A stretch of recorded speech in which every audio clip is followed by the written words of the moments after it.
Hello, I'm CG Ian. This is our quick video to show how to add arrows in Photopea.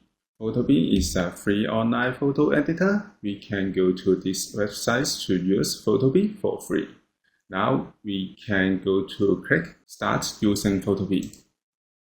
After starting Photopea, we can go to New Projects to create a new project. And then we can go to choose the template. I will choose YouTube thumbnail and click Create to create a new task box. I press Ctrl 0 to view fit. Next, we can go to the toolbar, click and hold to rectangle, and then we can find line here. Choose it, and then we can go to top option bar, we can find arrow. Click it.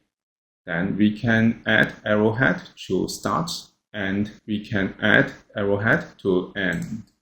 I will keep it in one side, so I uncheck the box to start, and then we can change the width, we can change the length, and we can change concavity. I will keep it in 0. And then we can click and drag on artboard to draw an arrow. So if we want to change the color, we can go to Fill and click the color box to pick a color here. I will keep it in black, and then we can add stroke and keep it in black, and we can increase the thickness. So this is the way to add a straight arrow. If we want to make a curved arrow, we can add the point in between. For example, I add another arrow.